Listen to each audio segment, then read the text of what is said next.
Our sponsors for this episode, Mark Bell's Slingshot at howmuchyoubench.net, bench heavy with no pain with Mark Bell's Slingshot, thepowermagazine.com, powerlifting apparel with an attitude from 8manstrong.com, and bodybuilding.com. Bodybuilding.com is the world's #1 website and supplement store. Bodybuilding.com also has free fitness plans for every level. Visit bodybuilding.com today to become your best self. Our guest for episode 146 of the PowerCast is Dan Wells. Dan is currently a trainer on the hit NBC reality competition show Strong. He's also an actor, a Masters CrossFit competitor who went to the games last year, and owner of CrossFit Horsepower in Southern California. Dan gave us an inside look at the world of reality TV, how he coached his partner on the show to some amazing results, and told us the craziest Chuck Liddell story we've ever heard. Please hit the like button and the share button and enjoy number 146.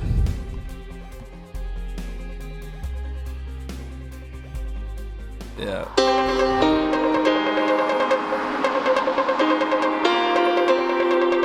Cavaliers are undefeated. Just putting it out there. Yeah, 8-0 in the playoffs. Not a big deal. Playoffs. Not a big deal. Wow. Magic, Kareem, Super Training deal. and one other player I can't remember. This is Mark Bell's PowerCast. Magic and Kareem. The only other players like 8-0 in the playoffs. Here's your host, Mark Bell. I don't know if he was part of those teams. It was like Byron Scott. It was two different Laker teams. Oh. It might have been Byron Scott.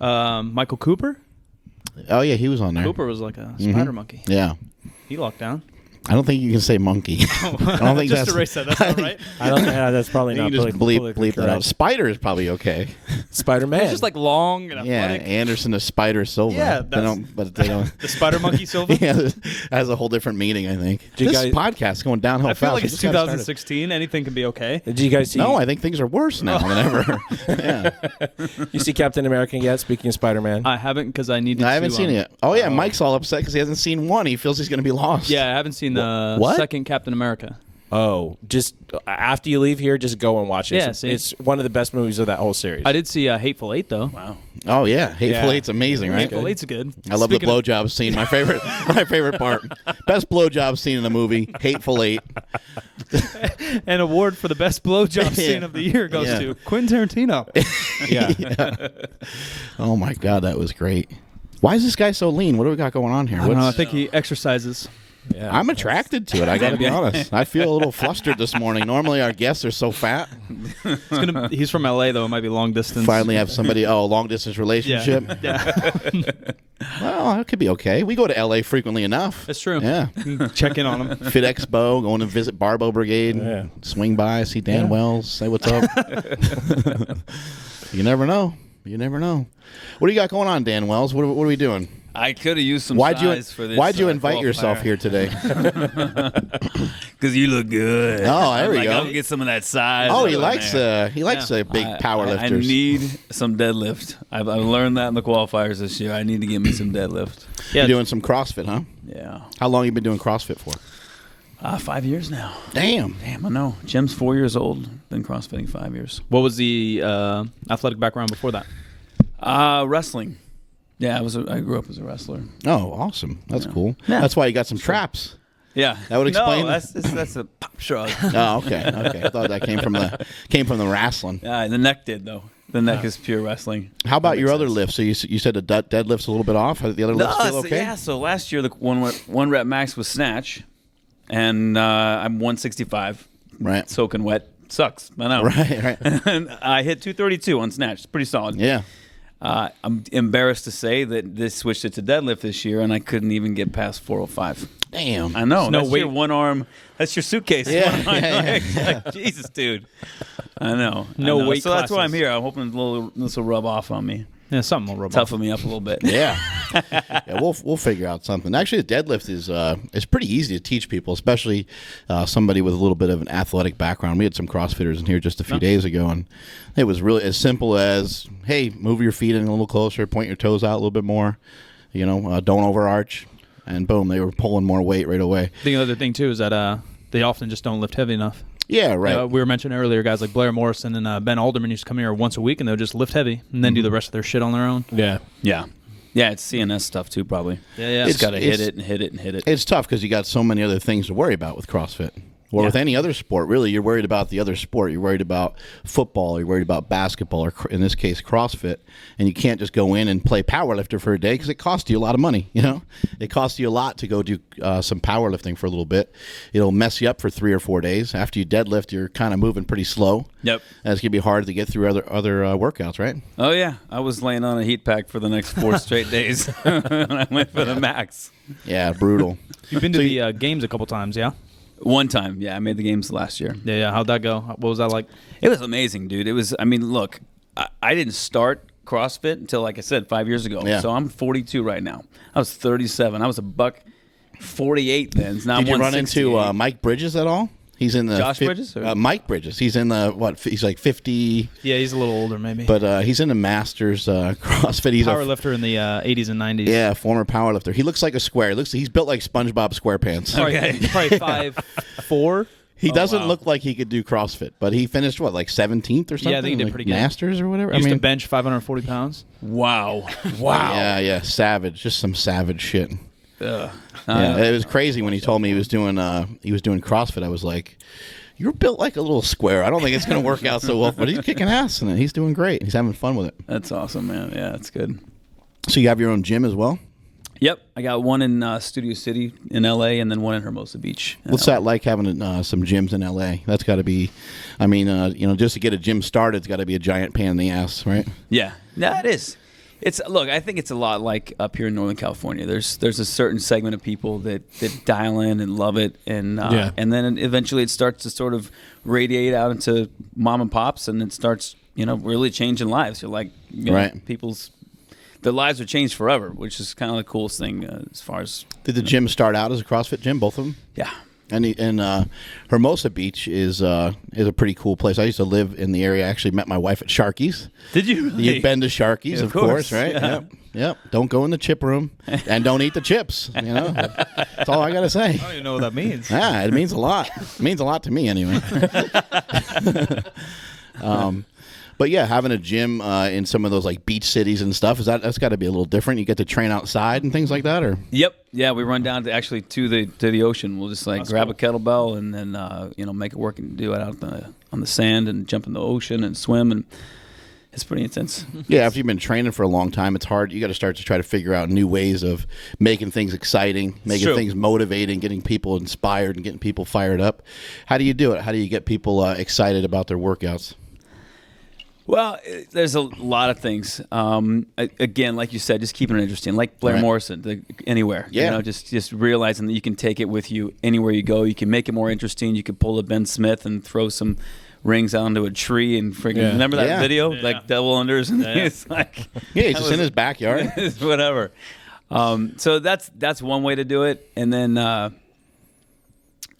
for us, just kind of making it more in-house dynamics with like competitions and teams, and like we'll do like a weight loss challenge. So during the Open, that's cool. We did a 5-week weight loss challenge. We had about 80 people participate, and we had 225 pounds of fat weight loss. Jesus. And they gained, I think it was 19 pounds of muscle during that just focused little time frame. That's cool. Yeah, it keeps it interesting. Different challenges, different ways for people to compete against each other, right? Yeah. And then within CrossFit, it's always like a race against the clock, or you're doing maxes or something like that against each other. And obviously, you making it to CrossFit Games, that's got to fire people up as well. Yeah. Yeah, it's fun. It's fun for everybody. We had a sea of red out there in the crowds, which was, I'll never forget. One of my best friends, Jen, she was like, dude, when you're out there, remember the moment. Take a second and take a snapshot in your mind of what you're seeing, and really so you don't forget it, because I'm 42. There's only so many opportunities left to see yourself on the Jumbotron at a world-class stadium. It's pretty cool. I think they're going to drop the Masters to 35 next year, so we'll get all these. There you go, Smelly. Yeah, we'll jump in there. Yeah, this is your chance. Jesus, I'd have to lose like 100 pounds. Maybe more. Yeah, the CrossFit Games is amazing. Mike and I went to it, and I'm not really even like a big big time CrossFit fan. I like the sport. I like that it's getting people excited to lift. But I'm not going to be, I'll be the first one to admit I'm not like the most excited to like see someone, people wadding it out, people battling it out in like a wad. It's just not my thing. I'm not that intrigued by it. Yeah. But some of the stuff is really cool. Like when they do the clean ladder, they do a deadlift ladder. Some of those different things get to be exciting and intriguing. But what I'm more inspired about and more fired up about is how many people are fucking fired up About weightlifting. about the competition that's going on, and about like when there's the vendor village. Yep. There's not a fucking soul in the vendor village when the CrossFit games are going on. Yep. When the CrossFit games, when a few events end, everyone goes flying over to the vendor village and buys shit from. To watch people exercise. Yeah. People wild. get This guy exercises so much faster than this guy. It's amazing. Yeah, and I love that, and I think that CrossFit in that sense is unique, and it's something that has been much needed by the fitness industry. You've been in the fitness industry for a long time, and nothing like this has ever happened before. I think sometimes people don't recognize it. My little brother and I, we used to sneak into, it was called Racquetball World, and we'd sneak in there and just lift weights. We were like 8 and 6, That's amazing. And we'd sneak in the back and just lift. We loved it. Yeah. But there, then you That come from another family member, a dad or something, or an uncle that was into it, or no, it's just us. It's just watching it's some incredible. WWE like you people are see that jacked. you can make gains. Like you're Right. like when you're a little kid, you're like, wait a second, wow, I'm stronger than I was last month. Yeah. This is unbelievable, and it's exciting. But a lot of time went by and I didn't squat, I didn't lift at all. And if it weren't for the sport of CrossFit, I'd probably still weigh 148 pounds. I'm not even a fucking man at 148 pounds. Like I'm barely a man at 168. yeah, you're not even registering. Right? You just don't even count. count. Insignificant. But thanks to this, I mean, it's like I'm literally competing in weightlifting. Right. Yeah. Competing. Like the top 0.1% of the planet Earth.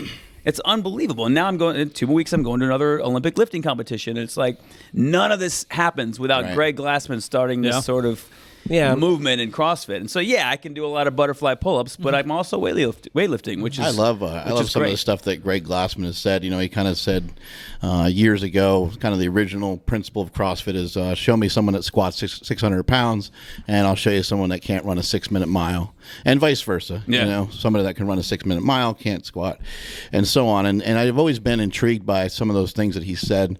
Another great quote, I think it's one of the better quotes of all time, is that he says, "Men will die for points," and I think that's fucking awesome. And that describes powerlifting also to a T, because there's nothing for powerlifting. There's no $250,000 Reebok contract at the end of the tunnel for a powerlifter. So it is true. Like you get people competitive, you get people on a playing field where things can be judged, and you have points and you have things against the clock and things of that nature.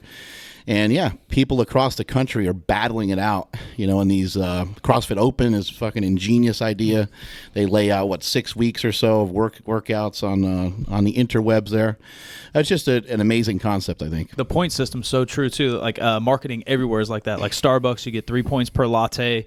Like you're playing Candy Crush on your phone, you get 3 lives. And you have to ask for fucking points. It's like how you become addicted to stuff. Starbucks just made a change so that it's like multiplied points. It's like instead of 1 point, it's now like 10 points. Yeah. Just to make so you feel everything good just about looks your coffee better. addiction. And if you go in one time during last month, you could get gold status. If you had, I don't even know what any if of you this had gold means. status before, That's and great. I'm going, I'm there, I'm right there. It's even there's points on everything. On your fucking credit card and all kinds of shit. Yeah, absolutely. Well, I was wondering, just as you were talking about, what made you decide to open a CrossFit? I was a brick, and I would drive my kid to school every day, and we didn't have a CrossFit in my neighborhood. I had to drive over the hill every day. So I was like, well, shit, we need one in my neighborhood. This is back when there wasn't a CrossFit on every fucking street corner. Right. So I'm driving down Ventura Boulevard, and I see this place. It's got a bunch of furniture stacked up inside it, and there's a for lease sign. And I'm like, well, shit, that would work. So I called them up. I'm like, hey, I see that you got a furniture place in there, but what's going on? And so negotiated back when you could negotiate a lease. Yeah. When there was a recession. And, actually took a big risk. I actually spent all my money. I rolled the dice, like a life-saving kind of thing. But I just believed in the concept. I knew how much I loved it.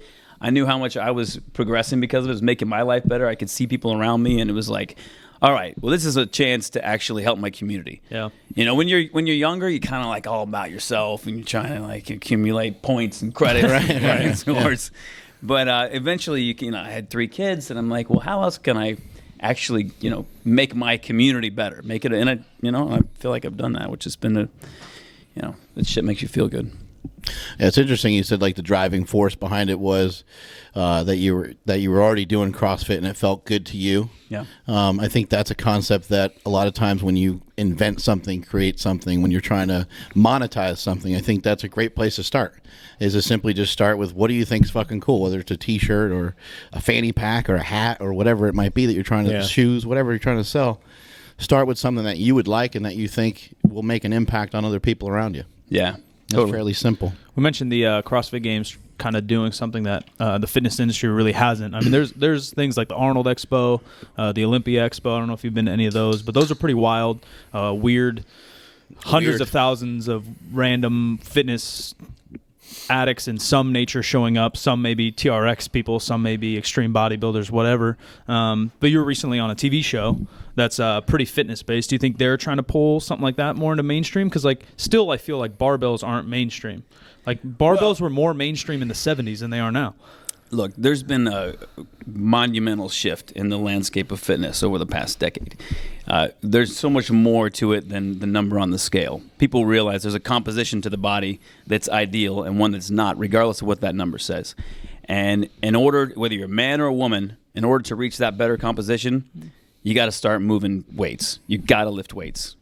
And you feel better. You feel empowered. You walk into Starbucks to get your points. You got a little bit of swagger. You're like, what's up, bitches? I'll take a latte. Yep. Like, make it skinny. Yeah. Put some respect on it. And people want that. Right, they want that, and they don't want to just have a number on the scale that they feel like every girl, got to get under 130, got to get whatever it is. It's like, no, I actually want to be able to clean 200 pounds, and I'm going to work towards that. And I know that the benefits of that are going to be psychological for me, and I'm going to look better in the same size dress I was wearing before. And so this show, Strong, the show you're talking about, is capitalizing on that. It's not just about the number. It's about, all right, how do we make these women physically capable to handle heavy shit, handle their own bodies, lose the fat that they don't need that's weighing them down, and actually be functionally capable. And how do we turn that into a show? So as coaches, are you guys using just your own methodologies with each of your trainee partner? Let's maybe lay out the show real quick.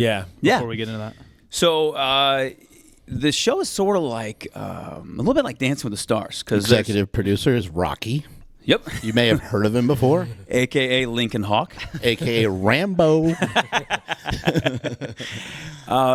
So they take 10 professionals, like you'd have 10 professional dance instructors, but they're 10 professional fitness trainers. But they didn't contact you, Mike? No. They didn't want any of it. Mike's got some moves. Yeah. That's weird. I tweeted the other day not to go off on the maybe side. you didn't answer your phone? I only want to become famous so I can end up on Dancing with the Stars. That's the only reason I want to be famous right now. I don't. I would suck at that show. It's ballroom dancing. Mike could lead. Mike could lead you, I'm sure. Yeah, me and you. I'd Team be of the better year.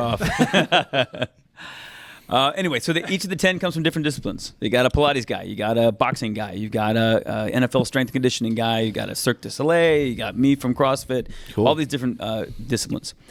And then they're matched up with trainees, these ladies. And we train them best we can. Yeah. And do you have freedom with that? Feed them. Yeah, absolute freedom with how we train them. And then, teach them proper nutrition, feed them well. The nutrition journey the entire journey for my trainee was probably the biggest journey on the show. It was remarkable where she started in comparison to the other women, and where she got to. So each week, just like on Dancing with the Stars, we throw down, and one team is eliminated. Yeah. And it's throwing down an athletic competition. What's interesting to me is that they show what the trainees after looks like when they're eliminated. Yeah. And it's mind-boggling. Yeah. These ladies look so much better. And to the point that, sometimes when people lose a bunch of weight and they get in better shape, they look a little weird. sometimes look deflated. Yeah. They're not like focusing on muscle or anything. It's not like that at all. Like they just been in a caloric deficit for 6 months. Right. And that's what I'm referring to. I call it a melted candle. The melted candle look. Picture right now. But that's what I'm referring to. I put 11 pounds of muscle on her. Yeah. I also took off 39 pounds of fat. Wow. So yeah, that's she went through. Yeah, that's awesome. Quite a. For the rest of her life, she's a different person. Yeah, she's jacked. Yeah. Well, and even just talking about that for a second, when you put muscle on somebody, a lot of people have the misconception about muscle, but when you put muscle on, you're having your body work for you. Your body's going to chew up calories kind of automatically. And now metabolically active tissue. And now she has a little bit more freedom with her diet. I'm sure her diet has changed since she started. I'm sure she's probably super excited about it and enthusiastic just as when she started. But she does have a little bit more freedom to have cake or something like that. And she probably broke a lot of the bad habits that she had before from a mental standpoint as well, right? And to get into numbers, like 15% body fat, just randomly chose that, is going to look better when you have more muscle than you have less muscle. Right. Just always. It's always going to look better, guy or girl. Yeah, I think I'm like 200% body fat, but nobody notices because I awesome. just gained a lot of muscle. The body fat percentage is Swiss cheese. Yeah, they just look, the after pictures and video look like they're supposed to look. Like you look at them and go, oh, that's how she always should have looked. And the before pictures look like, wow, like maybe they were going through a bad time or just didn't know what they were doing or whatever. Just to give you background, the girl I had, his name's Mahogany. She's from the South. Atlanta is where she lives. Look, it's tough to even make ends meet.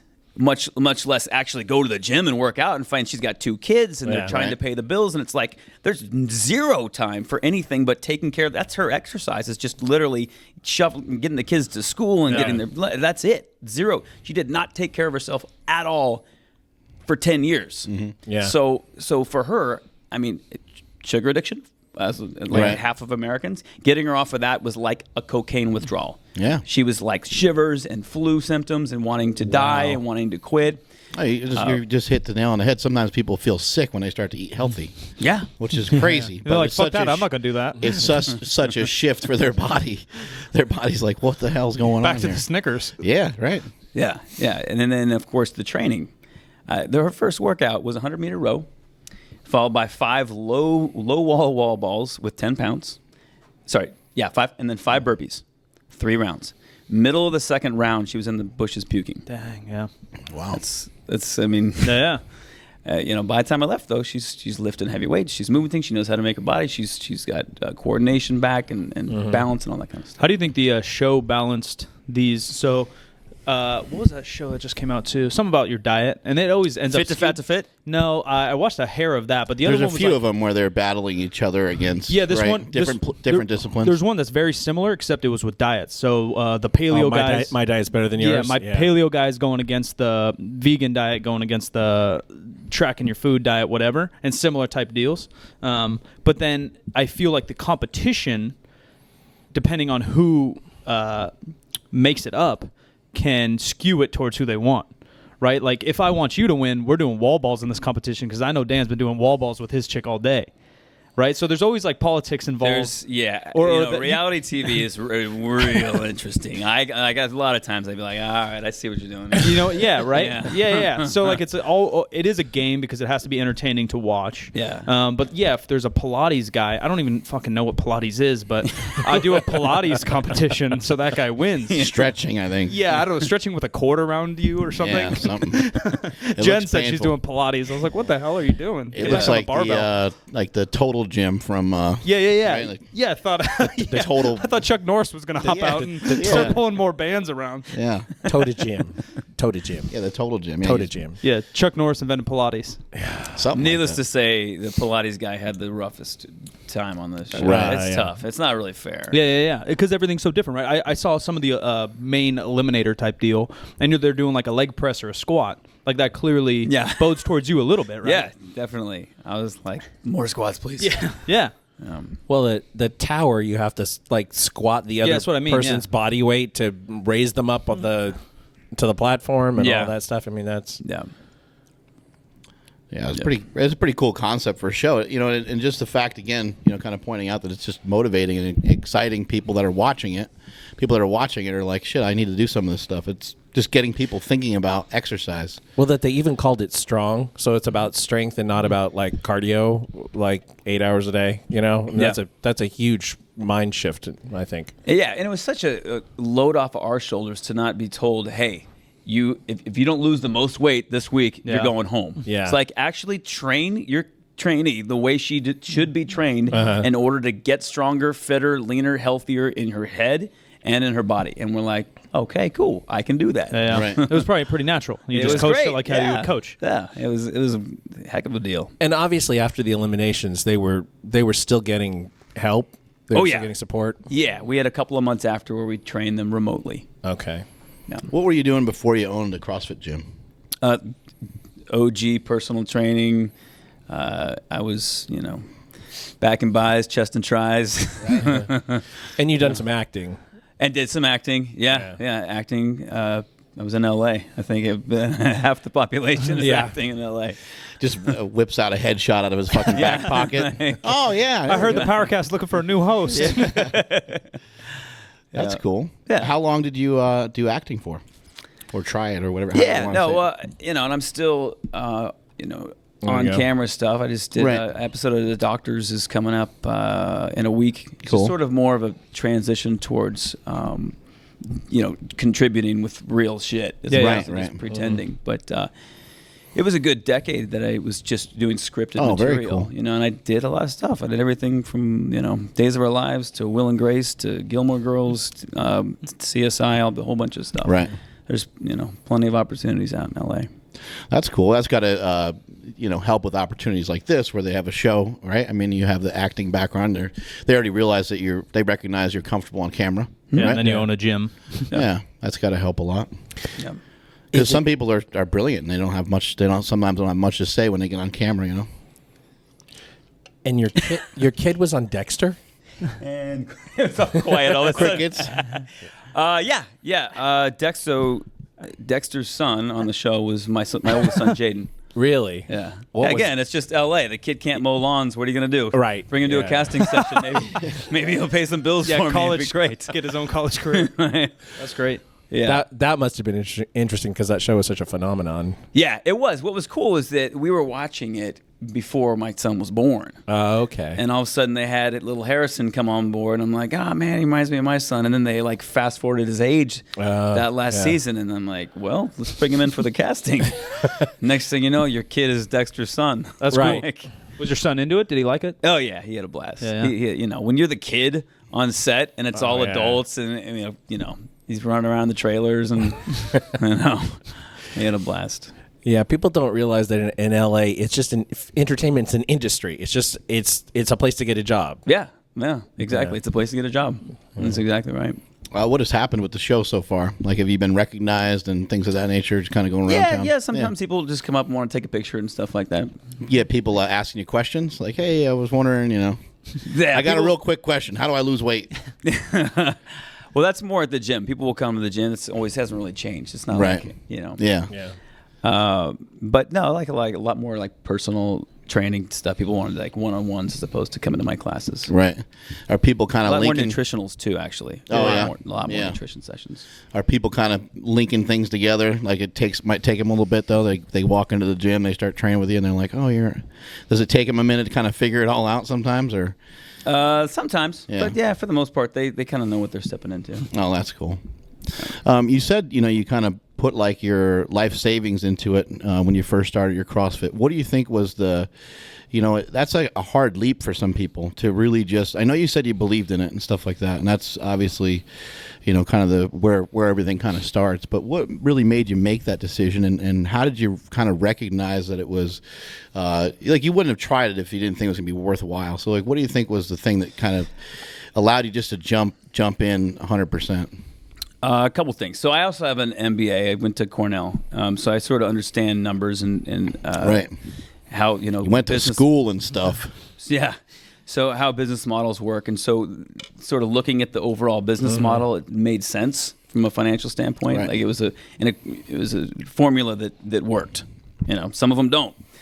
So that was a big part of it. But also, I think I had been doing sort of typical training at 24 Hour Fitness and whatnot. So I kind of had been doing that for so many years that I could really feel how different this was. I'm like, okay, I was paying $10 a month to go to the gym. Now I'm thrilled to pay $200 because the results are that much better. You're more likely to show up. There's a bunch of factors. Yeah, exactly. And plus, it was like, it disturbed me the first day. I'm like, holy shit. All these people are outworking me every damn day. Like, if I'm going to lose, like, you better outwork me. I don't, you know what I mean? Like, because I don't mind. I respect you, bro. If you can beat me by outworking me, hats off to you. Because I'll like kill myself till I'm puking. It's like, but if you can do more, I respect you. And all these people were outworking with my little, back and buys, chest and tries routine every day. I'm like, I got to get in here because I can't do this alone. I can't push myself to this level unless I have all these crazy dudes around me working just as hard. So. Well, that's kind of the CrossFit affiliate business model too. Everyone has to work harder in order to succeed because there's like no controls in geographically or anything. There's no franchising that gives you a territory to work in. You got to be better and smarter. Yeah, and like you said, the model, the CrossFit model of the affiliates. Is exactly that, and it's becoming a survival of the fittest. It's consolidating. It's consolidating. There are plenty of CrossFit gyms that are closing down. Because they lack quality coaches, they lack a quality facility, they don't have good programming, and they can't foster a sense of community and all that. All those things add up.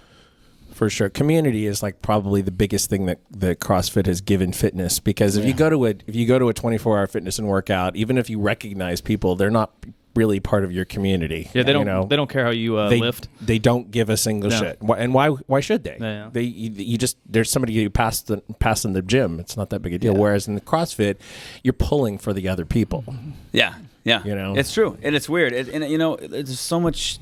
Nowadays, we're removed from community because of social media and all these ways to sort of quasi-interact.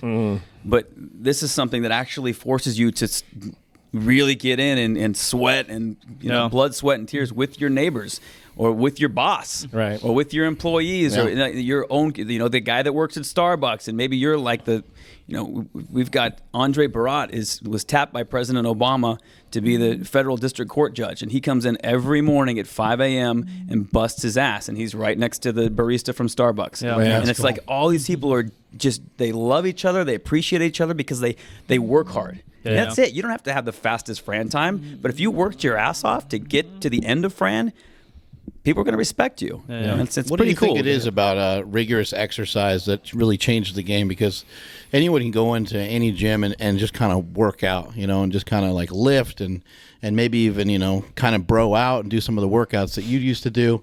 What is it about like a CrossFit workout that gives you this like awakening almost? Because it seems like that's what happens to people is they do this rigorous exercise where they're really breathing to the point where they don't know how they're going to capture some of their next breaths.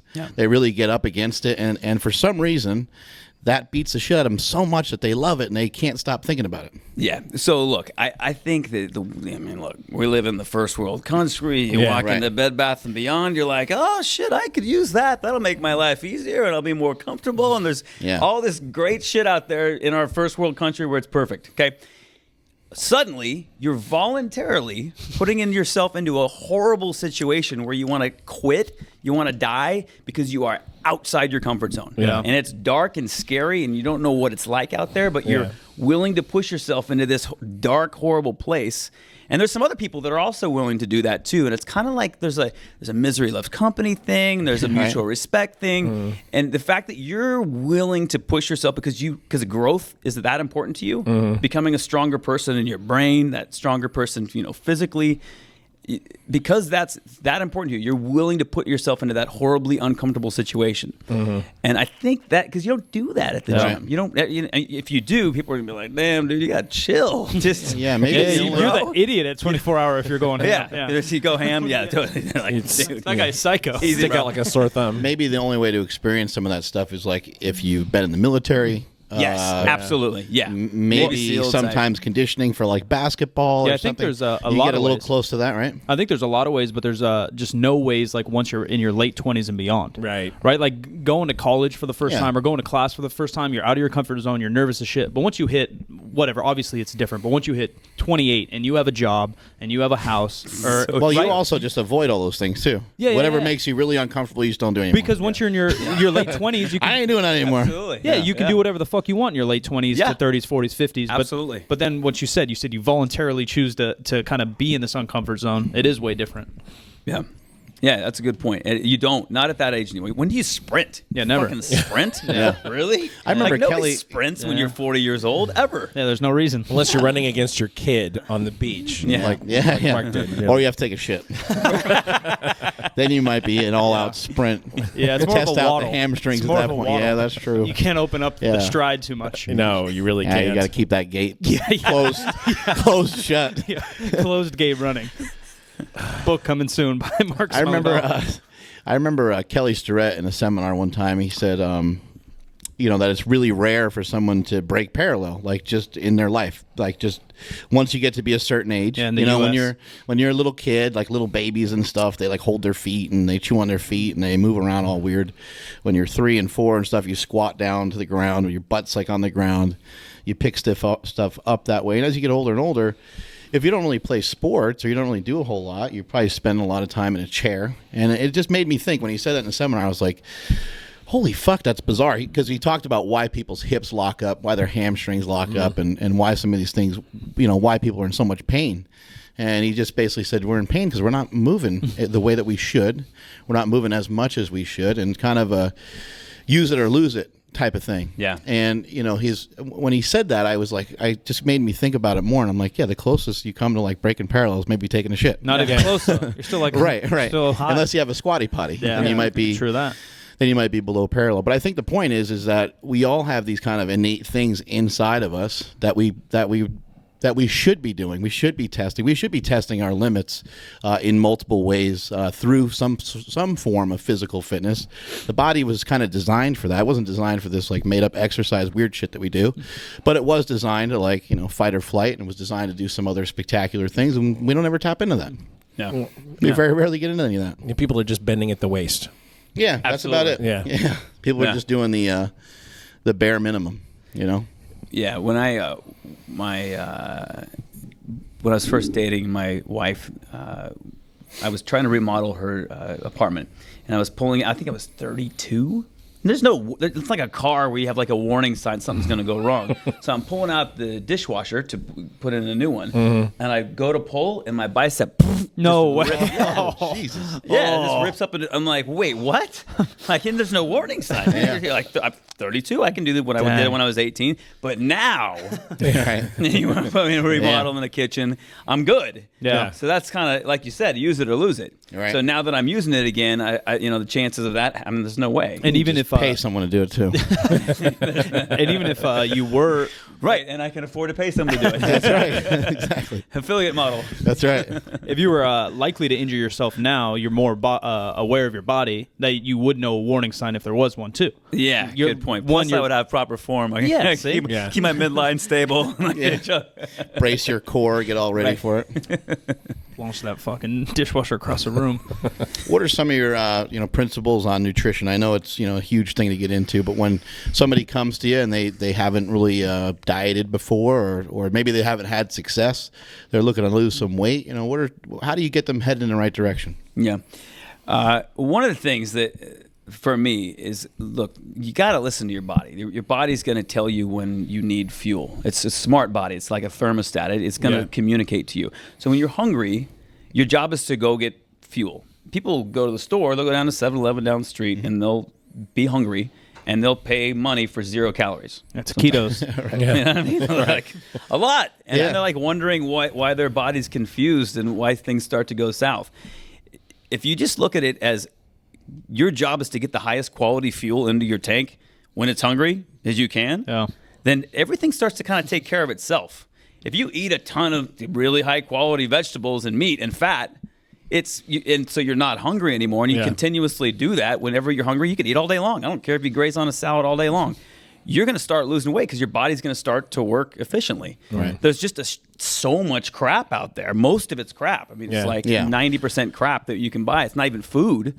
If you can somehow navigate that and actually eat real food, then it desensitizes your taste buds and a bunch of other things, and it's really difficult to even know what stuff tastes like anymore. Totally. You know, like vegetables can taste pretty good, but not after you've eaten, not after you've been eating Snickers bars and stuff like that. Exactly. You get to be like, oh, that tastes like shit. Well, obviously, it tastes like shit compared to a pepperoni pizza, right? Yeah. You're talking before about sugar addiction. That's a really big problem, I think, because it's hard to stick to a more conservative diet if that addiction, that craving doesn't go away. Yeah. And what people don't realize is if get over the hump, and then you don't have the physiological part of the addiction anymore, and it is much easier to stick to a healthier diet. Yeah, you don't even want to go back. Like if you can make it 2 weeks, say if you challenge them, go 2 weeks. Yeah. And then, hey, if you want to go back to eating all that sugar, go for it. And the first time they taste sugar again, they're like, oh, God. Yeah. It's a nasty, syrupy, sickly taste. They don't even want it because the addiction's gone. Right. And then,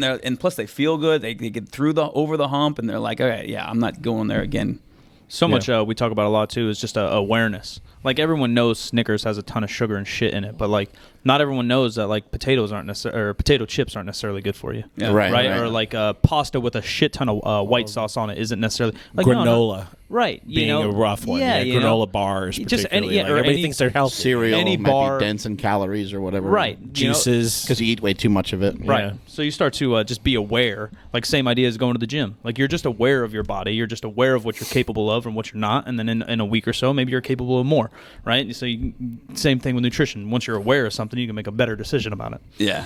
But I mean, I'm far from perfect. But it's like you said, like with Mahogany, now that the machine is working as well, it's all fixed up again. She wants to go have strawberry chocolate cake on the weekend. It's not going to kill her. It's not going to be a big deal anymore, and it's going to taste crazy sweet too. She's going to be like, "Whew, that's good. I'm good with that." Instead of eating half the cake, and then it ends up in the position that it should have as a treat, exactly, and not as an everyday. Thing. Feeding the addiction and spiking the insulin so that it actually works. Right. What do you feel are some of the differences between men and women in terms of being able to help them with their fitness and help them, break and start new habits? Well, hormones are pretty different. Right. I mean, talking the whole penis and vagina thing. I'm somewhat familiar with that. You probably see it on the next episode of the show, but there's a really capricious ride there with women and their emotions and the ups and downs, especially with this kind of stuff. Mike is very emotional. I'm pretty sensitive. Pretty sensitive. And then of course during a few in the middle of a few workouts, it's been hard. He's just been sucking my thumb in the corner. Yeah, but I mean, for the most part, it's the person. Male or female. But I mean, if I was to get more specific, females a lot of times have a thing with, all right, well, I don't want to get too bulky. Right. And you've heard this before, and you got to say a pound of fat is 3 times the size of a pound of muscle. Trust me, you'll feel better. The metabolism will get higher. Your resting metabolic rate will be better. You'll lose weight over the long run. You kind of. How do you get them to believe though? Like, it's easy to give that spiel, but then, like, you're on a show. You're on a show, and there's, like, cameras everywhere, and you have this lady that's probably never worked out in her life. Well, they'll hear something different from, like, Oprah or something, too. They'll hear something. Conflicting news from some celebrity female. It looks great, right? I don't want to judge anybody, but, the ladies on the show seem pretty just average American. Yeah. They were watching, Dr. Oz and all the Oprah, and Oprah's telling them, oh, no, you have to drink ginseng all day to lose weight, or whatever the fuck. How do you convince these people, no, you just have to, like, eat real fucking food, kind of train like you want to be a football player. Like, that's literally what you're doing, right? Like, with women, I'll just threaten them with the back of my hand. No, that works. For the most part. Yeah, that's why we don't have any chicks in this hand is strong, and don't make me come over there. That's usually the way it works best. Luckily, Mahogany was trusting. That's good. I'm a pro and I know what I'm doing, so just listen. Trust me, I got you. That helps. sense. Yeah. You notice like that men listen a little better, or women listen a little better, or does anybody follow your program a little faster? Or the guys take longer because they're bros and they just like, fuck you, dude, I know what I'm doing, kind of thing. Dude, it's the guy. Yeah. It just It's some of depends. them you got egos. Some of them, it's the person. Right. It's definitely not a guy girl thing. I think guys are way worse. Yeah. Yeah, coaching guys, like I'll put 70% on the board, 315s on the bar. Next week's 80% on the board, 315s on the bar. I put 60% on the board, 315s on the bar. Like, bro, that's not fucking right. Like, you're pushing your shit every single week. Yeah, there's That's that true, too, yeah. and it seems like women, in my experience, can sometimes do a little bit more. Like the guys they do 3 or 4 exercises, and at least in powerlifting terms, they kind of fall apart and they get distracted and they want to fucking go eat instead of finishing out their workout. With the girls, if you wrote down 8 things for them to do, they're going to get just do all of them it all, fucking yeah. done. It could be a Yeah, I'd strength. say It that. could be a strength thing sometimes too, because the guys are lifting a little heavier, so that part of their workout takes a little longer, and maybe by that time the guys are just checked out. They're like, "Fuck this, Yeah. been here for too long." Central nervous system is saying, I'm done, dude. How many times a week are these here. people working out to make these changes, and how many hours a day, We would or work how out. many hours period? I guess. We would work out 2 good, solid workouts a day, 1 strength, 1 conditioning, and then just a lot of sort of active recovery, hikes and stuff like that, just keeping the body moving. And the hikes were important. I have her focus on proper technique with walking and bouncing and activating the glutes while she walks and all that kind of stuff. Yeah, that's the kind of stuff that drives Kelly Starrett crazy when people walk weird. Yeah. When Stand athletes weird. walk weird. Like, why are you doing that? Yeah. Gonna hurt yourself. You had me too. pretty much free reign with all that, though? Like, you guys could leave wherever you were filming and go hike or... Well, we were secluded on a compound Okay. in Malibu the whole time. Gotcha. We couldn't leave. I didn't get to see my kids. You stayed there as well, then? Yeah. Yeah. For how many weeks? 10 weeks. That's pretty wow. intense. Yeah. That's a big commitment. I know. Like, what made you decide that you wanted to be involved in the show? I had sort of been on their radar in the past for NBC for their other show, and they approached me and they're like, "Look, here's the show. It's basically you're going to be competing in these crazy athletic competitions, and you'll be training somebody." I'm like, "Well, shit, those are the only 2 things I'm any good at, so I guess I better say yes." Yeah. And Well, you also don't know what something's going to turn into, right? Like, what if it turns into like American Idol and you missed a fucking huge opportunity? Yeah. yeah, It could be a show that's on for 3 years, or it could be a show that's on for 10, 15. You don't know. yep. It could be a show that really changes a lot of people's lives and has a big impact. So why not try it at least, right? Exactly. What does it hurt? Yeah. And fun too. I mean, you look at think this. So it's- you look at these obstacles. They're Yeah. really fun. Yeah, it looks brutal. Yeah, brutal and fun at the same time. Yeah. Do you think it's necessary for you mentioned twice a day training sessions? Do you think it's important for people to get some form of exercise in basically daily? Yeah. I mean, I think a day off is important too. I take one like Sunday. I just don't, I don't ever work out on Sundays. But yeah, man, absolutely. Like you said, it's a use it or lose it thing. Yeah. So Make it a priority to do something every day, even if it's not a full hour-long workout, right? for sure. Yeah. Yeah. Now, what about yourself? Managing your time between your children, your wife, juggling your time with this kind of stuff. How often do you get a chance to work out? How long do you work out for a given period of time and stuff? Yeah, so like during the regular year, I'll just do our programming at the gym. So I'll pick a class. I'll jump in with everybody in the class. I'll do the strength in the beginning and the conditioning. 10 minutes work. That's it. If I'm traveling, then I went to Blair Morrison's gym this morning and did their workout. Cool. And, yeah, just kind of just like you said, just do something every day. Yeah, you just squeeze it in wherever you can, kind of thing. Yeah. Do you end up getting into, if you're in the gym, you get into just jumping in other classes and doing a little bit more here and there just because certain weights on someone the will bar or whatever, and you get excited or whatever, you just kind of hop in on some stuff like that. For sure. Yeah, I Yeah. get sucked into Olympic lifting constantly. Like, hey, man, we're building up to our 95% over here. You want to join in? I'm like, oh, shit. All right, come on. Let's The do bro this. challenge that you can't say no can't- to. yeah. Exactly. Yeah. So, where do you? You said you have an MBA.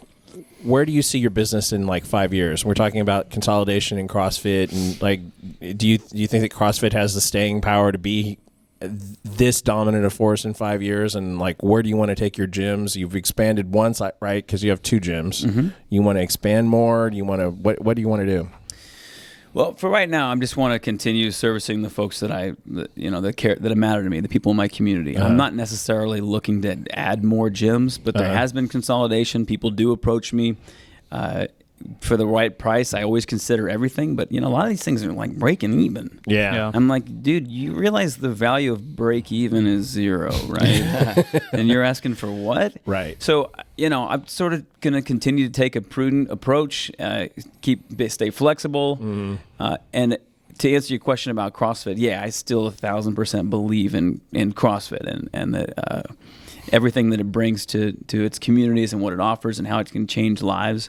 If there's ever something better, if there's a more challenging competitive landscape than the games, then I'll focus on that. Mm-hmm. And if there's a better kind of gyms, then I would probably be willing to shift over. But for now, I've never found anything that's more impactful. So, and plus, it's fun, man. We mentioned the negatives of affiliate with CrossFit being, geographical stuff and not so many guidelines and, literally next door. But, I mean, there's tons of positives, too. You can do whatever the hell you want. Yep. You can have a kickboxing class in there. Yep. You can have a yoga class in there. You could have a powerlifting class in there on top of your regular programming, So, like, I don't own a CrossFit, but if I did, you just evolve with the times. Yeah. Right? You get new coaches. You get better coaches. You upgrade your coaches. You teach your coaches. You upgrade your classes. You get cycles. You get a cycling class. Like, that's popular now or whatever. You just move along. Right? It's all the kind of stuff that Jason Khalipa has done with NorCal Fitness. Yeah, Jason's done a crazy good job. Yeah. Yeah, he's really that was a very inspiring podcast you guys did with him. By the way, I was. He's amazing. I was already on board with the blood donation, but now after listening to that, I was like, "Wow, dude, I want to galvanize everybody I can." That was, I got 3 kids. Right. It hit me pretty hard listening to that. Yeah. He's I think he's like up over 50 something affiliates that have gotten on board with the blood drive. Yeah, we're on board too. Yeah. Oh, cool. Which is amazing. That's really cool. Day 1 of the show, you're looking around. How many coaches are on this thing?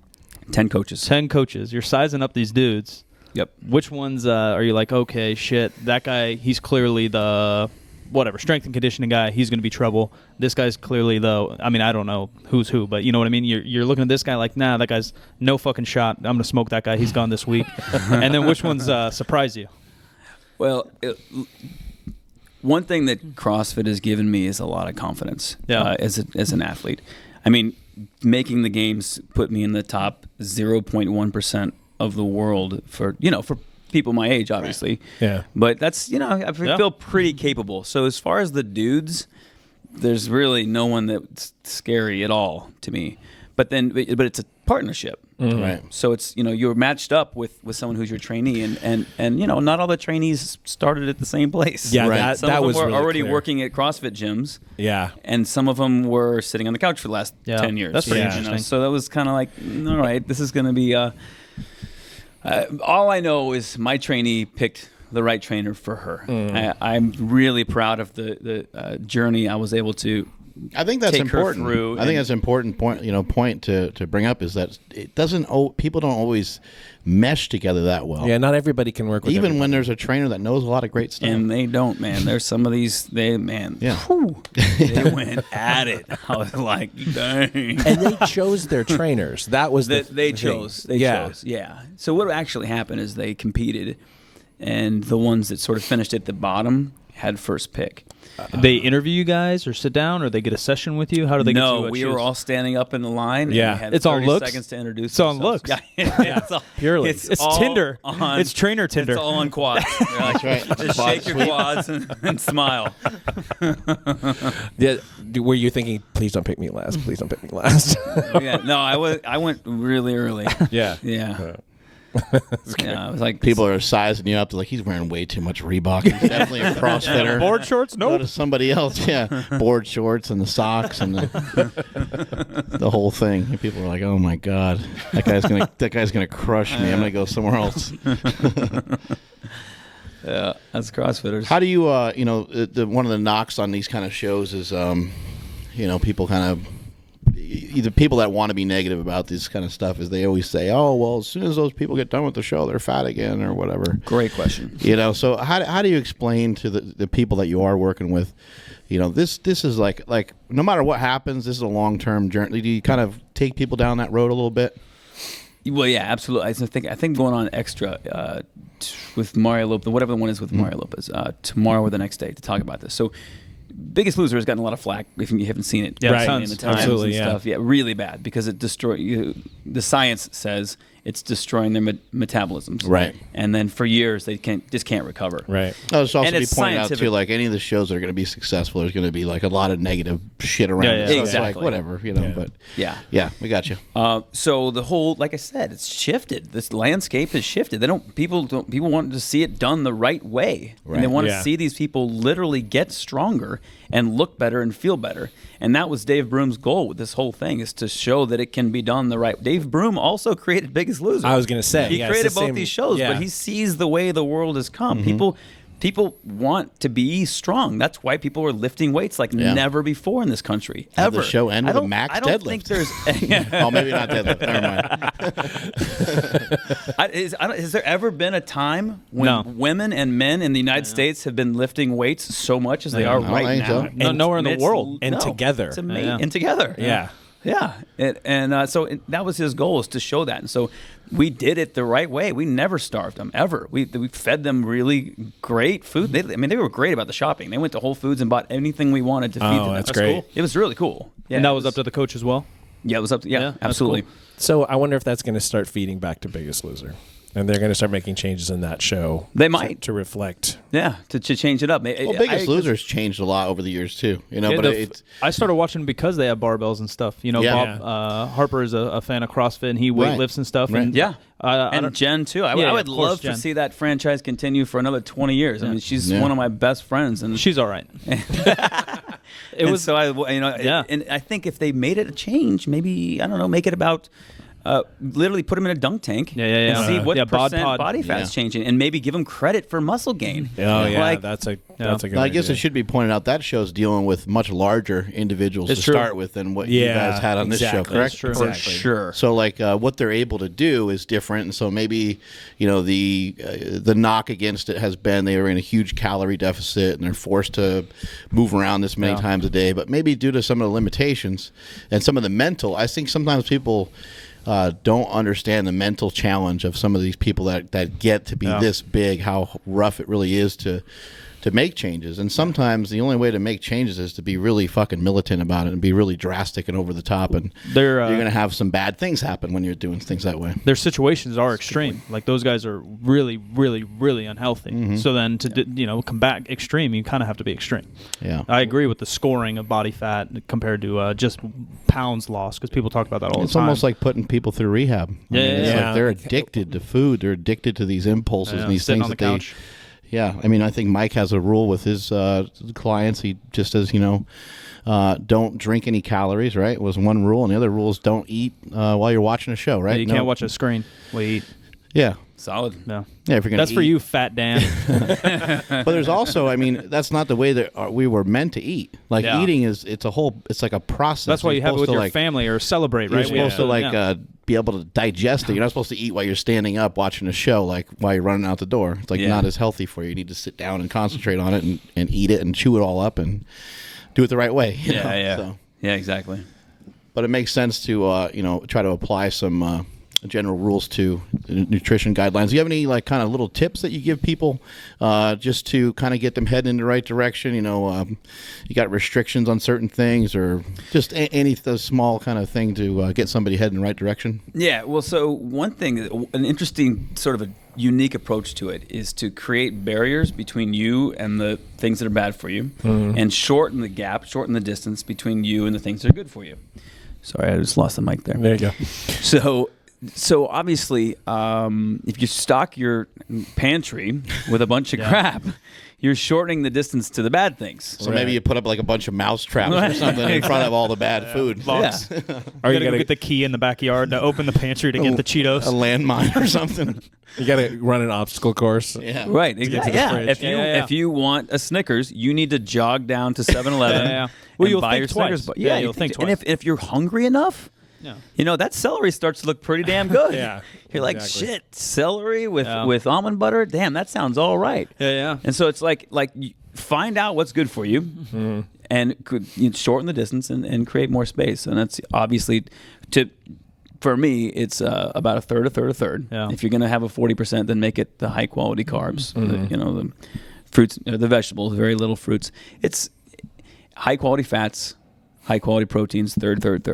And just fill your house with it. And if that's all you got, that's what you do. You'll get hungry, and you'll finally eat that stuff. Yeah. Talking about your partner and client about having cake on the weekend or whatever, something a lot of people talk about is just any sweets and stuff, like you just mentioned, is like you have to go to the place. So if you're going to have ice cream, you have to go to Baskin-Robbins. You don't have a don't bring pint it in into your your home. fucking thing. Yeah. It makes it so much easier mentally and physically, because then you're there like, shit, I just drove 10 minutes. All right, I'll get the small, whatever. You'll think about it. And how long and do you that's the stay thing. there for and like jam on the ice cream for? Like you're only going to do it for so long before you feel sick, right? Exactly. Yeah, it's different. Yeah. And there's just always real foods too. People, it's funny, like you can get a whole half gallon of non-fat ice cream, and all your body's asking for is a little fat. That thermostat we talked about, it just wants a little bit of fat. Yeah. And it knows that ice cream has fat. Ice cream, it keeps eating. It's, damn, where is it? Where is it? Next thing you know, you're at the bottom. If you had just gone to Haagen-Dazs, got that little baby one, Right. You'd be like a quarter way in. You're like, I think I'm good. Yeah.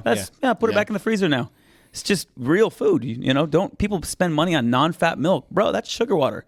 That's Right. all that is. Sugar water. You're spending money on sugar water when you actually need some slow-burning fuel. The preferred source of fuel for the human body, fat. Yeah. Yeah, real milk tastes awesome too. That's so awesome. so dude. I can't get enough milk. I love it.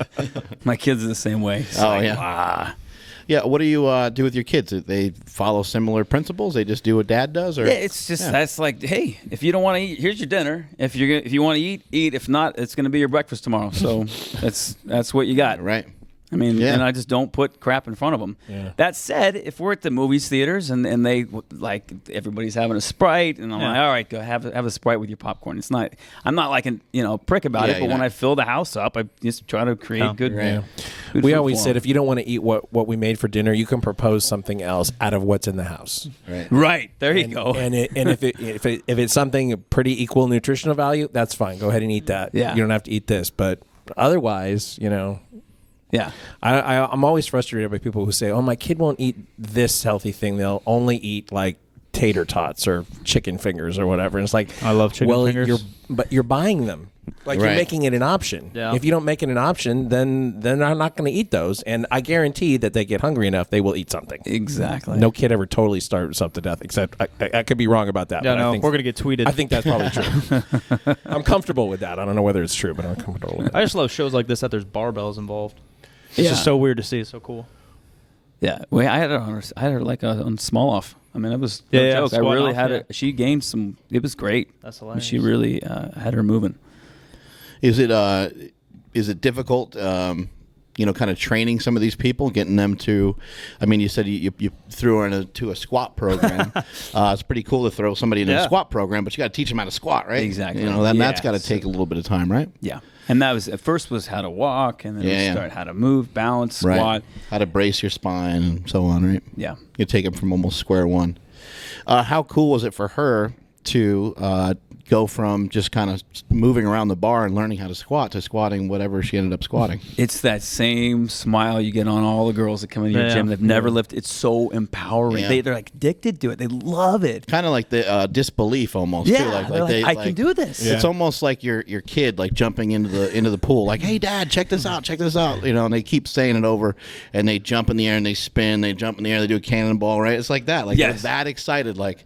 Did you see that? You're like, yeah, no, it's part of the program, part of the protocol here. That's what we're trying to do. We're trying to lift more weight. But yeah, they get so excited about it. It's almost pure disbelief on their face. Like, I can't believe I just fucking lifted that. Yeah. Unbelievable. Yeah, and it actually, as it does for us, it makes everything else easier, mentally and physically. Right. Just squat. everything in life becomes easier.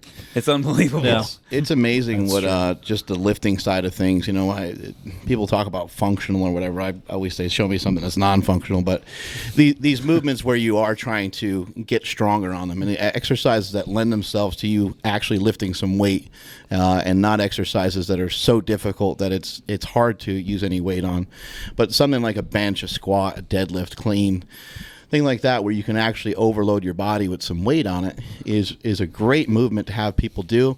And a lot of other things help get solved by just people just empowering themselves with a barbell, lifting some weights, and other things tend to fall in place. When people are so worried about like getting quote unquote skinnier, it seems like a much harder battle than if you're more into the entire process of fitness, which strength is a huge element of it, stamina is a huge element, conditioning is a huge, nutrition. You said a third with the nutrition. You can kind of break that up across the board and pick some different things to engage in fitness that fall into that category. So you're not just focused on. If you're focused so hard on one singular thing, it's really hard to accomplish. Yeah. And the ups and downs are so bad. Yeah, the small victories add up too, and it's important to, those small victories in something, whether, like you said, it's either in conditioning or with strength, because some days it's not going to be good. Some days right. Weights are going to feel heavy. Weight's going to feel heavy. Somebody turn up the gravity. Shoulders are aching. You're like, damn, what's going on? Why do my hips hurt today? The more you train and the stronger Give me you some get, fish oil. the worse it gets. You have more bad days than good when you're strong. In the beginning, every day is a goddamn good day. I just PR and everything. Yeah. Like, woo! Yeah, these freaking 22-year-old kids come in here and they're like, "Hey, Dan, I PR'd again this week." I'm like, "All right, shut asshole. up, kid." We had a guy do a 715 deadlift the other day. He just ripped it up off the ground. Sumo deadlift. In jeans. Yeah, no belt. And 80-pound PR for the guy. The guy's he's never had that great a form in a deadlift. And so, just by him simply having better form and working with weights that were manageable and weights that were allowing him to improve his form over a period of time, in the course of 2 months, he increased his deadlift by 80 pounds. And when he did the lift, he walked off the platform and just laughed hysterically because he couldn't believe what the fuck just happened. Wow.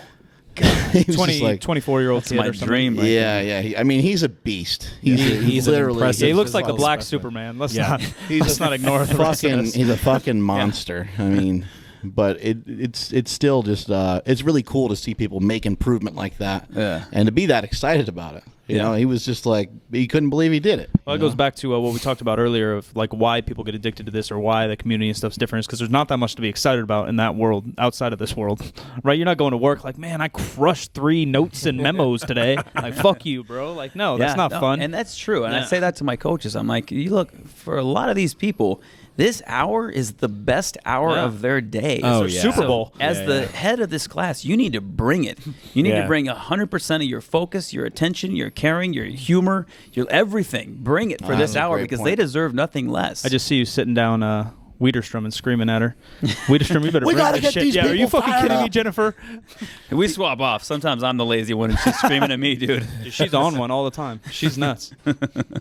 It's funny, people don't think about that coaching as a performance, I guess. And that's what you're basically what you're saying, is that it's a performance they need to get up for every time. Especially at 5 a.m. Yeah. Like, dude, do you know how hard it was to not hit that snooze again for him? I need you to fucking amp that shit up. Triple shot on the latte next time. I'll pay for it. You gotta fucking bring it. Yeah, absolutely. Yeah. That's a user experience right there. That's the experience of the client coming into your gym. It might be their first time. Yeah. And they're coming into the 5 a.m. class, and the guy doesn't have the energy. It's not going to work out great, right? And because you were lazy, right. you couldn't help them. I mean, you literally could have changed their life for the positive and sent them off in a different direction for the rest of their life, impacted their family, their kids, their community. But instead, you were selfish and lazy and worrying about your own problems. Right. Like it has You didn't nothing get to do bed with on time or didn't wake up on time. That's a huge factor in coaching people don't talk about. I learned that pretty early coaching like basketball camps all summer. Here in Sacramento, it's 100 degrees. Half the camp's outside. These are 7th grade girls and boys that don't give a shit where their parents are sending them here because they have to go to work. And if I'm out there complaining about the heat, what are these kids going to do? Do you think they're going to run a lap for me? Like, fuck no. Exactly. Like, I'm out there, sun tanning, fucking dancing, and then the kids are fired up to play some basketball. Yep. Exactly. Yeah. A lot of dancing happens at CrossFit Horsepower. Does it? I swear to God, it does. We get down pretty hard. I'll be like, all right, guys, let's do some squats. All right, who's next? All right, overhead, let's do this. Yeah. Just music blasting. Making it seem easy, right? You have to. Well, speaking of people who are bringing it, I want to talk about our hometown boy, Josh Emmett, who actually owns a CrossFit. He owns CrossFit MVMT. Yeah, MVMT. CrossFit Movement. Yeah. I'm familiar with this building. Yeah, that was the building I learned how to lift in. Oh, really? Okay. My strength coach in high school rented that building out, and it was private, half-court basketball court, 40-yard turf, weights, just me and a bunch of football meatheads, and then he had to sell it when he moved. Before this slips out of my head, what about the Rock clock? You've seen that? I've heard about the Rock has it's an app, right? We were talking about waking up early. Yeah, the Rock has like an app that he made. It's like wakes you up at like fucking 4 a.m. Some shit like that. That's all it does. That's pretty much all. Yeah, I don't know what else it I does. made $1 billion. Is it his voice? Well, it's free. Well, it has him singing on it and all the different kinds of things like that. Oh, that's amazing. And it wakes you up super early. But like, what's that guy? The motivational guy, Eric. The hip hop preacher. Yeah, the hip hop preacher. You ever hear his speech about waking up at 3 a.m.? No, but the hip hop preacher. He's like, I researched. He goes, I've researched, hundreds of millionaires, and he's like, they're all talking about the 3 o'clock news. He's like, I didn't even know the news comes on that early. He talks about how he played a trick on himself to wake up earlier and earlier. He's like, every year the clock changes. He's like, I don't change the clock. I let it stay the way it is. I keep waking up earlier. He's like, I get so fired up. He's like, I started waking up at 2:45 and 2:30 and 2:15. He's like going crazy, Jeez. But anyway, The Rock likes to wake up early and train and get his day going as. Oh, I see. It's a set of personal goals. Set your morning alarm. Wake up every day with a new message from The Rock. Huh? Well, Nice. There you go, Dwayne. Nice. There's your shout out, to Dwayne. go along with my morning wood. Get to hear the Rock's voice. Well, people work better on a deadline. If it gives you some kind of deadline for your project as you're doing it, not necessarily that you put it in yourself, but some kind of prompt to have accomplished some part of it. I mean, people always work better on a deadline. Oh, he's a great motivator, so I'm That's sure true. a lot of people are fired up. Yeah. And he's jacked. He's jacked as fuck. There you go. He looks awesome. He needs more money, too. He's going to be in the more money, more problems. He's going to be in a Jumanji remake. Oh my God. Yes. Is he really? Yeah. Yeah. Well, what the hell is it going to be? Robin Williams? Baywatch. How does that even work? I don't know. He's in that new movie. Isn't he a cartoon too? Yeah. Well, he's a cartoon in real life. But Yeah. No, he's a cartoon, and I saw like a Disney thing. I know Kevin Hart's doing maybe they're together. Oh, they're in a movie together. cartoon movie's- maybe. Oh, well, Kevin Hart's doing a cartoon. That movie. There's a movie where he was a fat, socially isolated kid. He's a fat kid. in You high ever see school. that? It's a cartoon? And now he's a CIA No, agent. no, It's real. It's live action. Trailer I don't know. for it. There's a picture of him as a fat kid. It's ridiculous. He's dancing in the shower as a fat Sounds person. great. It's What was the Danny DeVito? Maybe Twins. Twins. Remember that? Maybe They they should- remake of that with Kevin Hart. And The Yeah. Rock. So, yeah, That'd be that'd be amazing. That'd That'd be amazing. really good. Don't release that. We'll fucking sell it to him. hang on. We need to talk to some people and have them talk. And to let's some talk people. about this guy's disgusting finger. again. Oh yeah. Okay. So Josh Pulled he his does finger. CrossFit. Yeah, he was actually he's part of Team Alpha Male here in Sacramento, and he was training for a fight this weekend here in Northern California, and he got a call from the USC, which he's been trying to get into forever. You said he's like 30 something. I think early 30s. Early 30s. Anyway, he said yes when they said, "Can you go to Rotterdam like right away?" And so he Like fought, in like days? 5 I days. think it was a week. Yeah. 5 days notice. Jesus. And who's going to say no to that? Yeah, of right? course. True. UFC? Yeah. Who's going to say no? Y'all So- go play in the NFL this week. Yeah. They give me a chance. I'll die, but Bowling. yeah. Yeah. Anyway, he That finger's busted gnarly. his finger pretty badly. was Actually, Danny's like picture. bone sticking out. This picture from our friend Danny Castillo. And won the fight though. Won the fight. Actually, apparently broke it sometime Yeah, early. early, like second round sometime. Ooh, that's pretty gross. Yeah, In a glove too. Shows you In those the gloves glove, help a but- lot.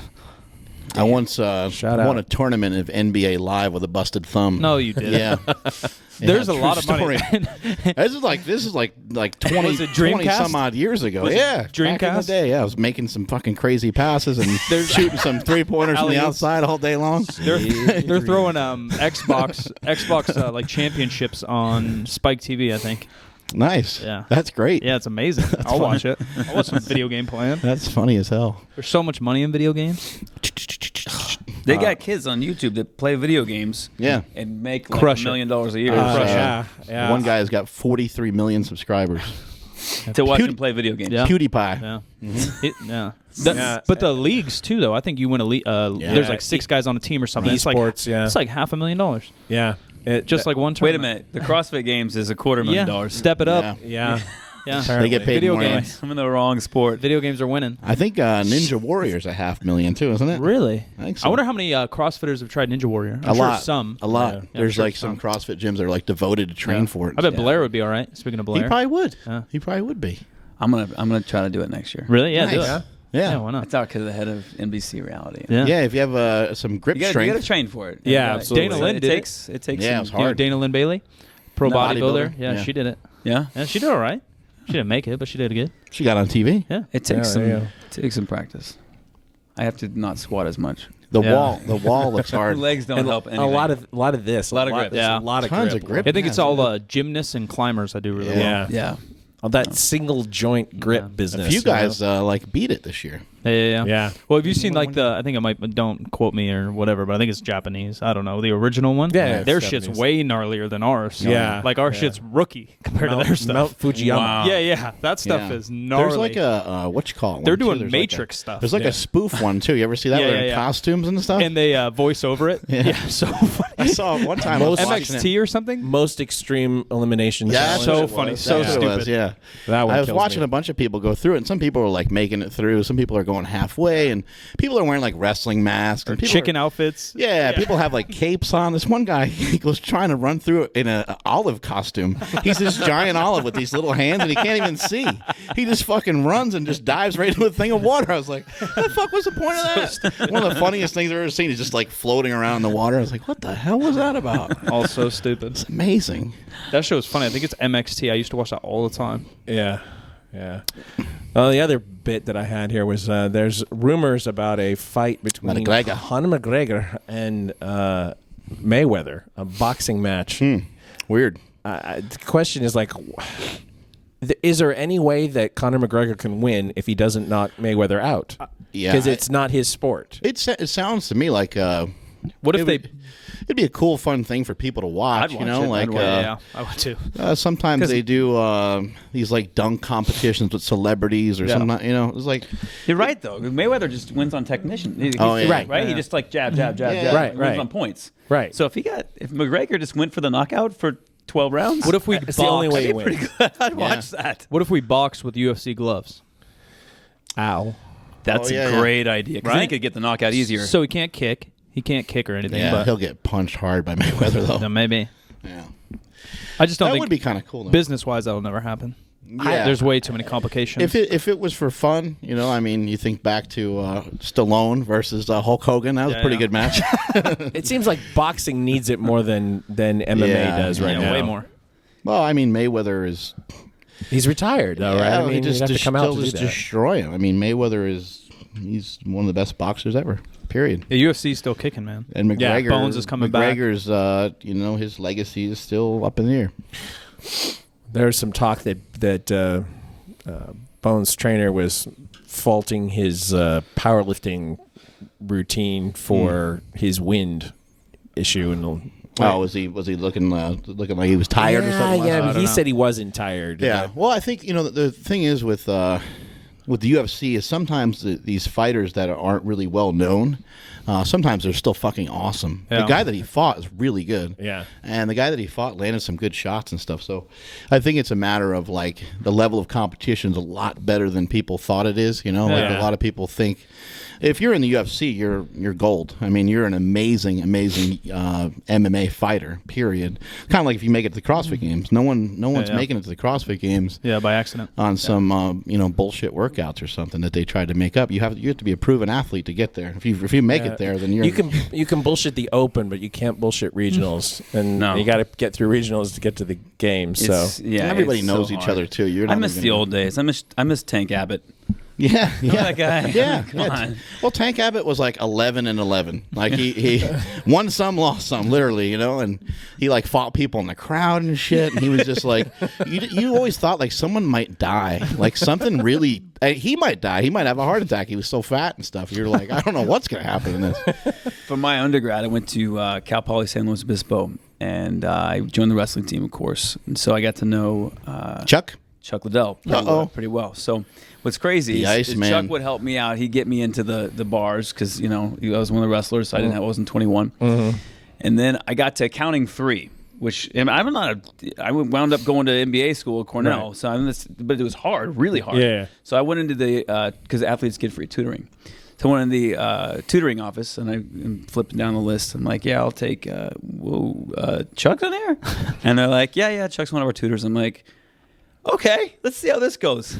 So I would go over to Chuck's apartment, and he would sit there and break it down into terms that I could understand, accounting 3, that made sense so that I could go in and get. So scary. Went in and got a B+ from a C that I was rocking at the time, and it was Chuck Liddell that saved me in accounting 3. That's amazing. Yeah, such a smart guy. It was ridiculous how smart that dude was. That's a crazy story. That is insane. I'm totally speechless right now. That's amazing. Okay, so he's such a Neanderthal. Yeah. We used to train with somebody who played. I mean, I'm not saying after all those hits he's the same guy. He's taking a lot of blows to the head. There might be a little Ali in there. I'm not sure. Yeah. But in his heyday, he was a really smart guy. We used to train with a guy who knew Chuck at Cal Poly, and he told us a lot of crazy stories, and that's the craziest fucking story that I've heard about Chuck Liddell. Yeah, that is no idea. That's pretty Those interesting. are the OG dudes. Yeah. Yeah. God damn, Chuck Liddell's a legend. I love Chuck Liddell. He's one of my faves just because he was just a real fighter, like you're kind of saying. Like back in the day, not that they're not real fighters now, they're very professional. It was just so scrappy back then. It was so it's good. such a concentrated. I'd say strongman was probably the same. Like in the strongman in the 70s was like, hey, let's have this barbaric event where these fucking giant fat dudes lift heavy shit, like, and it was amazing. And still love that show. And now everyone's like, they're so good. used to like this particular stones that they lift, and things are designed and stuff for them to. It's a different sport now, but before it was like former NFL, football guys, or not even former. They were like playing at the time. Yeah, like here's the center of the Pittsburgh Steelers, and then here's they'd have a pro wrestler, bodybuilders. Yeah, it was amazing. They had bodybuilders. They had everybody in there. That shit was awesome. It sucks. Something like that would never happen. Like nowadays, you'll never get Rich Froning, Phil Heath, and Brian Shaw together to dick around. It'll never happen. Right? Maybe a basketball game. That's not bad. Me, Phil Heath, and Brian, we'll take anybody. I can picture Froning just stealing the ball the whole game, just being annoying. He probably wouldn't be that good at like shooting and stuff, but he'd probably be conditioning-wise, he'd be all over the place. He might be all right. He played what, baseball and football? Yeah, I'm sure D3, he can probably do whatever, right? He's probably pretty good. He's probably Superman. God damn. Fuck some you, guys have it all. Handsome Jack. Who's the best CrossFitter when it comes to the older folk? Like who won last year? Do you know? Yeah, it was Sean Ramirez. He had a little bit of an injury this year, but I would expect him to win it. He's won it back to back every year. Okay. He's the 2-time defending. What's the age group? So there's obviously 40 to 44. And then is there 44 to 60? Then it goes 45, and then that's going to be They're still breaking that up a little bit. Anyway, sorry. Why can't I? Bill Grunler. Okay. Yeah, and there's another story. When I was a freshman being recruited at Cal Poly, I get on campus, and who gives me the tour? Which wrestler? Bill Grunler. That's great. So he's giving me the tour, and then like 20 years later, I'm at regionals. Can't get away from him. I'm at regionals. It was the one in Long Beach, and I'm like, hey, buddy, do you remember me at all? He's like, nope. I'm like, sorry. Freshman, yeah. And he was such a cool dude back then. Same super good dude, just super down to earth. But except for that whole not again, like anything. we were talking about earlier, man, the smallest world. It's unbelievable how small the world it is. This is a very small world. You were talking about competing against Chad Augustine, our friend. Yep. Yeah, from SAC. He's a fire chief here in SAC. Yeah, I heard that. Yeah, it's crazy. I don't know how he fits it in. Yeah. Yeah, just a little CrossFit thing on the side. How's he doing? How's he doing this year? He jacked up his knee a little bit, so I don't think he did the open or anything. Damn. Yeah, he's a little beat up. That little bastard's so ripped. He's so shredded up. He's a all the beast, time. dude. Yeah. I'm just like, all right, I can't hang, bro. Yeah, Before he jumped into CrossFit, I mean, we routinely squatting 455 and shit like that. I mean, on a weekly basis, doing reps and stuff. I mean, he's a strong dude. So him not competing this year means he's not finally going to the games, and Rob Orlando sneaks in at number 20. Oh shit! So that's what happened. Well, Okay. I mean, I'm just saying. Yeah. Chad Augustine's going to make the games every time he Yeah. wants Right, to. right. I mean, he's that good. If he's banged So, up, but I'm just, number 20 happened to be Rob Orlando, who's a strongman, which is kind of cool. I'm excited. It brings a new element to the games this year to have him in there. Yeah, we've met That's Rob. great. That's really cool. All right. Well, where can people find you on the social medias? Twitter is just Dan Wells. There you go. Complicated. Yeah, and then I couldn't get that for Instagram. So Someone stole it's official Dan Wells. There you go. Yeah. Website or anything? CrossFit Horsepower. Yeah, CrossFit Horsepower. Cool. Yeah. You said Studio City and Hermosa Beach. And Hermosa Beach. Yeah, drop on by. Come say hi. And watch him on Strong on NBC. Absolutely. Yeah, and if you haven't caught up, it's pretty quick. Just go to the NBC app and NBC.com. What day is the show on? Thursday nights at 8. Thursday night today. There you go. That's bench day. Bench day, go home, eat ice cream, and watch Strong. There you go. That's right. But only eat a little bit of ice cream. Only And make full- sure it's full fat. Don't get the add extra fat. Do the Reese's Pieces count as the fat in them? I think so. That's fat to me. Definitely. You drop the Reese's Pieces into the fat-free ice cream, and then it balances all out. And then I get fat. And If chase you it eat- with a Diet Coke. I think if you eat that's celery winning right there. afterwards, it just negates everything, because it's negative calories, Phytonutrients, right? I Yeah. believe. See, we're always That's kicking. fiber. We're always kicking the knowledge here, making sure our audience stays fit. All right, that's it from us. Multiply your hustle, multiply your muscle, and may all your shits be tapered. I'm at Mark Smillybell on Instagram and Twitter. Later. At Silent Mike with 2 Ks, Instagram and Twitter. I'm at Jim McD STTV everywhere that I would want you to find me. Follow the show on Instagram at Mark Bell's PowerCast. Thanks. Our thanks to HowMuchYouBench.net, ThePowerMagazine.com, 8manstrong.com, CavemanCoffeeCo.com, Harry's Razors at Harry's.com, and Bodybuilding.com. Mark Bell's PowerCast is a production of SuperTraining.tv.